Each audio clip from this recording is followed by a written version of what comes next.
Assalamualaikum warahmatullahi wabarakatuh. Ngomongin tentang tadarus nih. Tadarus Al-Quran di bulan Ramadan sangat dianjurkan oleh agama.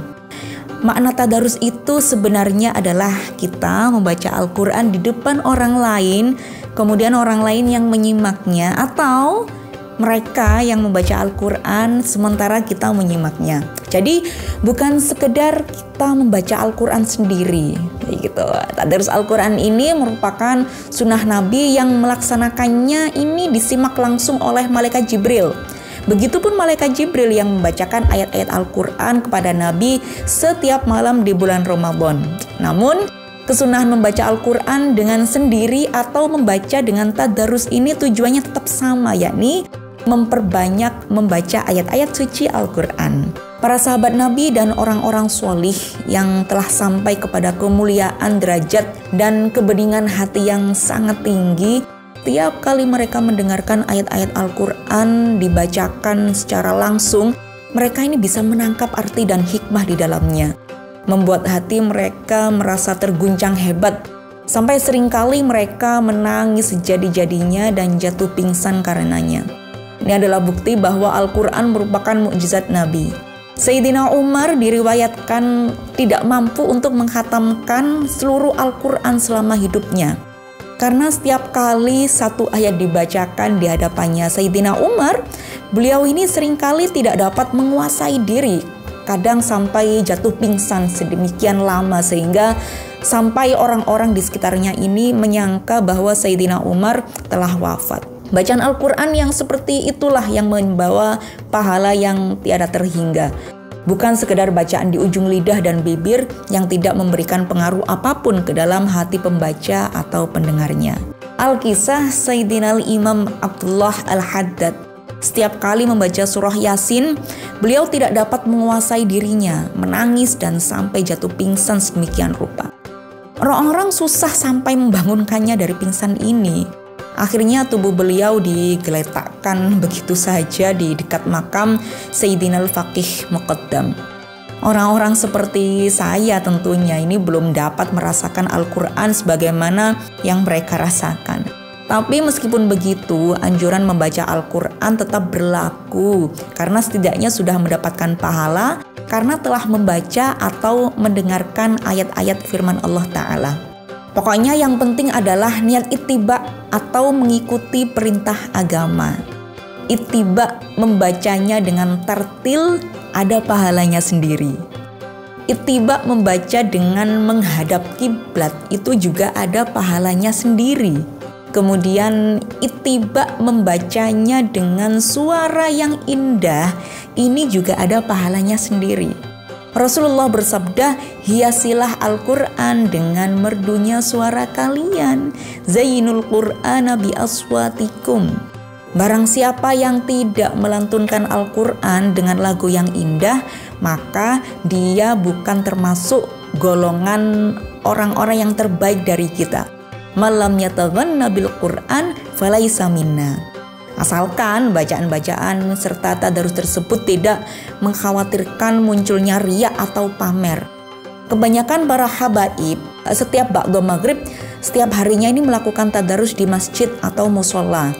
Mereka tidak memakai pengeras suara yang berlebihan karena hal itu lebih mendekatkan kepada ketulusan amal serta keikhlasannya. Pahala membaca Al-Quran satu huruf saja di dalam sholat dengan berdiri ini sama dengan 100 kebaikan. Dalam sholat dengan keadaan duduk membaca Al-Quran ya, ini sama dengan 50 kebajikan. Di luar sholat dengan berwudu mendapatkan pahala 25 kebajikan. Di luar sholat tanpa berwudu ini memiliki pahala 10 kebajikan. Wah, bayangkan itu. Misalkan kita membaca basmalah contohnya, karena basmalah itu kan termasuk dari ayat Al-Quran. Basmalah itu baknya dinilai 10, kemudian sinnya dinilai 10, mimnya dinilai 10. Ada sekitar 19 huruf itu kalau kita baca di luar sholat tanpa wudhu pun itu berpahala 190 kebajikan. Wah, luar biasa ini. Cuma bismillahirrahmanirrahim. Nah, Apalagi membaca Al-Quran saat bulan Ramadan ini sama dengan pahalanya orang yang mengerjakan 70 amalan wajib di bulan yang lain. Karena Ramadan itu adalah bulan sabar, sedangkan sabar itu pahalanya adalah surga. Ana Aisyah qalat, qala Rasulullah sallallahu alaihi wasallam, al-mahiru bil Qur'ani ma'as safaratil kiramil bararah walladzi yaqra'ul Qur'ana wa yatata' fihi wa huwa alaihi syaqqul lahu ajrani.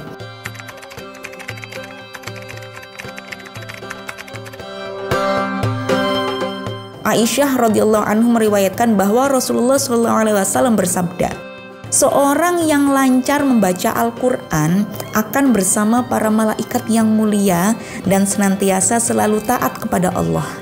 Adapun yang membaca Al-Quran dengan terbata-bata di dalamnya karena sulitnya bacaan tersebut, maka baginya 2 pahala.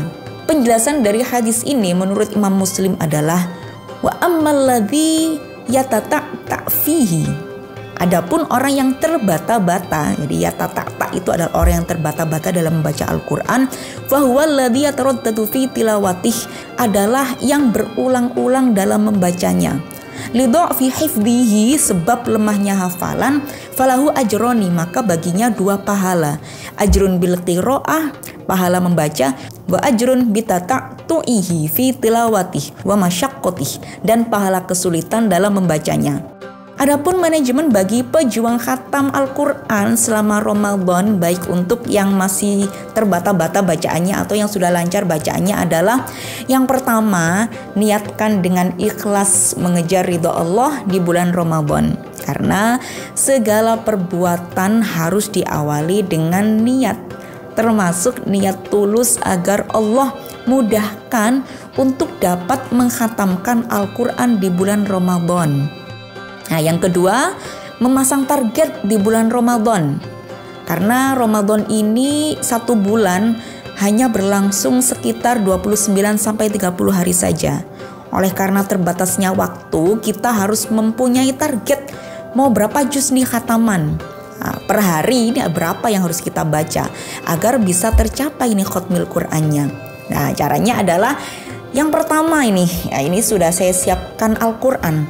Al-Qurannya ini adalah Al-Quran pojok. Nah, Al-Quran pojok itu adalah Al-Quran yang per juznya isinya adalah 10 lembar. Ini Qurannya masih baru. Nah, ini Al-Quran pojok. Ini kalau saya hitung ya, ini mulai juz 1 contohnya, nanti bisa di zoom ya. Ini 1 juz 1 ini 10 lembar. 10 lembar itu sama dengan 20 halaman. Berarti per lembar, 1 lembarnya ini adalah 2 halaman. Nah, kita hitung ya. 1, 2, 3, 4, 5, 6, 7, 8, 9, 10. Nah, ini mulai dari Al-Fatihah ya, 1 juz 1 ini Al-Fatihah, ini 10 lembar atau 20 halaman. Nah, ini 21. Kecuali yang juz 30 ada sekitar 11 lembar ya, lebih dari 10 lembar. Nah, ini contohnya seperti ini. Ini ada batas-batasnya. Ini namanya Quran pojok. Jadi kalau misalkan kita punya target 1 bulan selama bulan Ramadan ini khatam 1 kali, maka caranya adalah setiap selesai sholat fardu, sholat 5 waktu, ini kemudian setelah sholat kita baca 2 lembar. Jadi habis sholat subuh baca 2 lembar atau 4 halaman. Ini ya, habis sholat subuh dibaca mulai Alhamdulillahirobbilalamin ini, kemudian sampai halaman 5 ini. Nah, ini 4 halaman, 5 halaman, okay? Kemudian habis duhur sama 2 lembar lagi. Kemudian habis asar 2 lembar lagi. Kemudian habis maghrib 2 lembar setelah sholat isya atau sholat tarawih ini 2 lembar. Lah ini kan lebih memudahkan. Kita membaca 4 halaman atau 2 lembar ini cuma sekitar membutuhkan waktu 5 menit, 5-7 menit lah kalau untuk 2 lembar. Sangat memudahkan sekali dan insya Allah ini tidak menyulitkan. Itu kalau mau khatam 1 bulan 1 kali khataman. Nah, berlaku kelipatan. Kalau misalkan mau 2 kali khataman, ini bisa dibaca 2 kali lipatnya. Kalau tadi 1 kali khataman itu dibaca 2 lembar setelah sholat fardu, maka kalau ingin 2 khataman dibaca 4 lembar. Kalau ingin 3 kali khataman dalam 1 bulan Ramadan dibaca hingga 8 lembar atau 16 halaman. Nah, ini tinggal kekuatan keimanan kita nih, mau nggak istiqomah ya. Semoga kita bisa istiqomah untuk membaca Al-Quran sampai khatam di bulan Ramadan. Nah, khusus buat perempuan, karena perempuan umumnya mengalami haid setiap bulannya. Haid itu hada syai'un katabahullahu ala banati Adam, sesuatu yang telah ditetapkan Allah kepada keturunan perempuan Nabi Adam. Maka bagi perempuan yang sedang masa suci, tadarusnya bisa memakai opsi yang kedua tadi, yakni membaca Al-Quran sehari 8 halaman atau 4 lembar. Karena ketika menstruasi perempuan dilarang membaca Al-Quran. Tapi jangan bersedih jika tidak bisa tadarus Al-Quran karena siklus alami menstruasi. Karena menjauhi larangan Allah yang berupa tidak membaca Al-Quran saat menstruasi merupakan bentuk ibadah dan ketaatan muslimah kepada Allah. Dalam kitab Akhlaqun Nisa dijelaskan bahwa ma min imra'atin tahidu ila kana haiduha kafaratan lima madha min dunubiha. Wa in qalat alhamdulillahi ala kulli halin wa astaghfirullah min kulli dhanbin kataballahu laha bara'atan minan nar wa amanan minal adabi wa rafa'allahu ta'ala laha bi kulli yaumin wa lailatin darajata arba'ina syahidan idza kanat dzakiratallahi ta'ala fi haidatiha. Jadi tidak ada seorang perempuan yang sedang haid kecuali haidnya tersebut menjadi kafarat bagi dosa-dosa yang telah dilakukan. Apabila perempuan haid mau membaca alhamdulillah ala kulli halin wa astaghfirullah min kulli dzambin, maka Allah akan memastikannya terbebas dari api neraka, bisa melewati sirat, aman dari segala siksa. Lalu Allah tinggikan derajat setiap sehari semalam 40 derajat orang yang sedang syahid. Dan pahala-pahala tersebut diperuntukkan bagi wanita haid yang selalu ingat Allah. Membaca Al-Quran selama bulan Ramadan di luar waktu setelah sholat juga boleh. Misalkan ketika kita sedang berada di perjalanan berangkat maupun pulang kerja, entah di dalam kereta, bis, atau lainnya. Nah, membaca Al-Quran saat waktu istirahat sekolah, kuliah, atau kerja juga boleh. Bisa juga tadarus memakai aplikasi Al-Quran dalam ponsel nih. Ini contohnya ya. Sama, kalau misalkan tadi di dalam Al-Quran yang bentuknya mushaf ini ya, bentuknya mushaf fisik ini, 1 lembar itu 2 halaman. Kemudian setelah subuh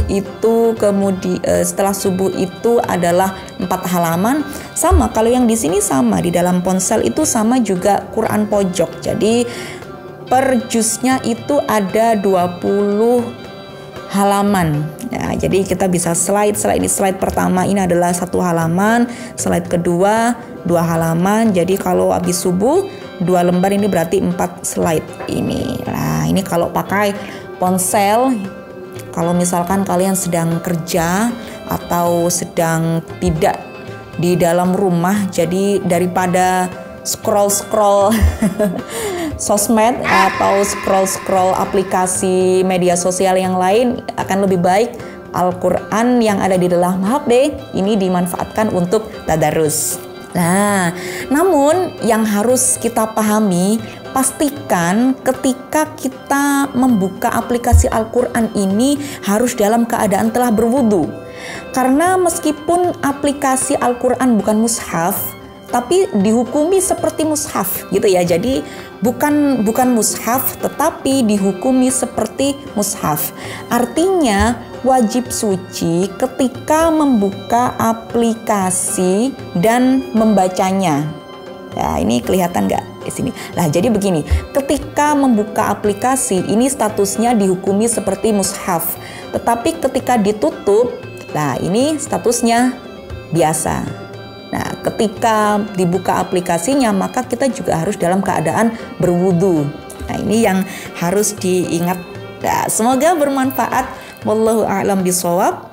Wassalamualaikum warahmatullahi wabarakatuh.